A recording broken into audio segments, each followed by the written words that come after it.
প্রিয় অষ্টম শ্রেণীর শিক্ষার্থীরা, শুভেচ্ছা নিও। আজকে আমি তোমাদের 2025 সালের বাংলা বিষয়ের নতুন বই সাহিত্য কণিকা থেকে গদ্য দশম অধ্যায় বাংলা নববর্ষ এর কর্ম অনুশীলনের সমাধান করে দেব। প্রথমে তোমাদের বলবো, যারা আমার চ্যানেলটি সাবস্ক্রাইব করো নাই তারা আমার চ্যানেলটি সাবস্ক্রাইব করবে এবং আমার সাথে থাকবে। তাহলে চলো আমরা ক্লাস শুরু করি। বাংলা নববর্ষ এর কর্ম অনুশীলন। ক, তোমার এলাকার লোকজ সংস্কৃতির পরিচয় দাও। এটি একটি একক কাজ। তো চলো আমরা এর সমাধান দেখে নিই। এর সমাধান হবে, আমার এলাকার বিভিন্ন লোকজ সংস্কৃতির পরিচয় নিম্নে উপস্থাপন করা হলো।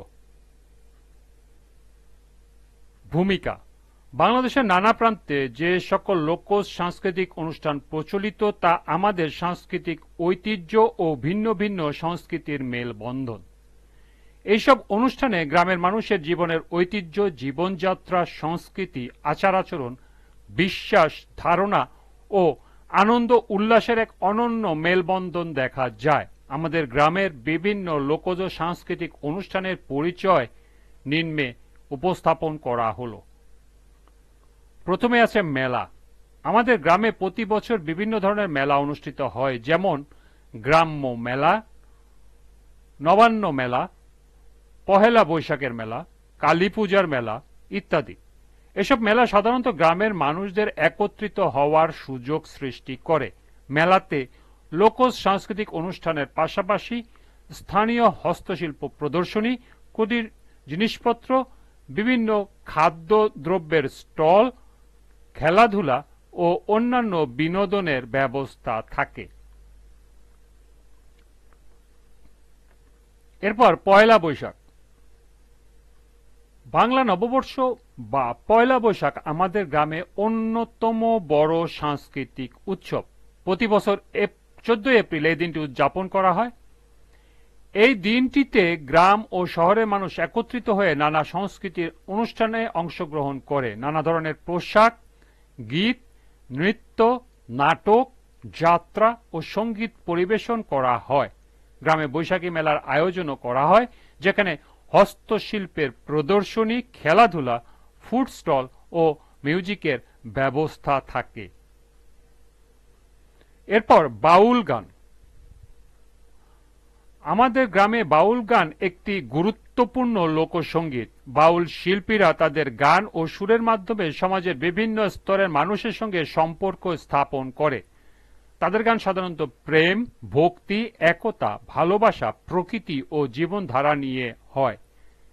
গ্রামাঞ্চলে বিশেষত মেলায়, জটিল উৎসবে বাউল গান পরিবেশন করা হয়, যা দর্শকদের মন ছুঁয়ে যায়। এরপর যাত্রাপালা। আমাদের গ্রামে যাত্রাপালা একটি অত্যন্ত জনপ্রিয় সাংস্কৃতিক আয়োজন। এটি মূলত নাটক, গান, নাচ এবং অভিনয়ের মাধ্যমে এক ধরনের অভিনব মঞ্চস্থ অনুষ্ঠান। গ্রামের মানুষ সাধারণত এই যাত্রাপালার মধ্য দিয়ে তাদের দৈনন্দিন জীবন ও সমাজের নানান দিক তুলে ধরে। এটি এক ধরনের সামাজিক অনুষ্ঠানও বটে। পুঁথিপাঠ।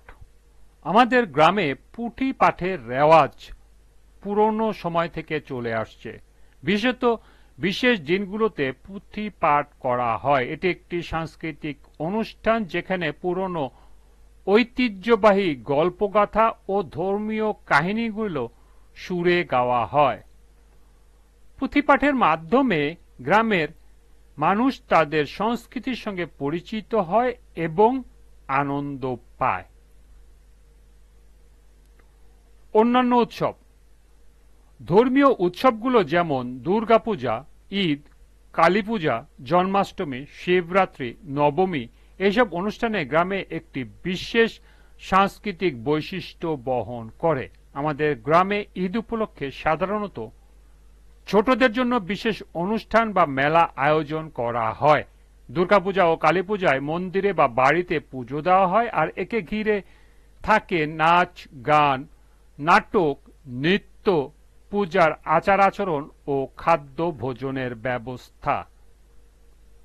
উপসংহার, এইসব সাংস্কৃতিক অনুষ্ঠান আমাদের গ্রামের জীবনকে আরো সুন্দর ও সমৃদ্ধ করে তোলে।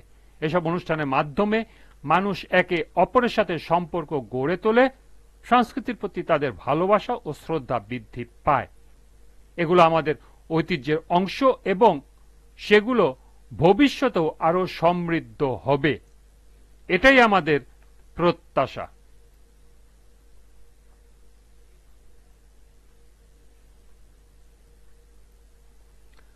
এই ছিল কর্ম অনুশীলন কয়ের সমাধান। আজকের ক্লাসটি এ পর্যন্তই।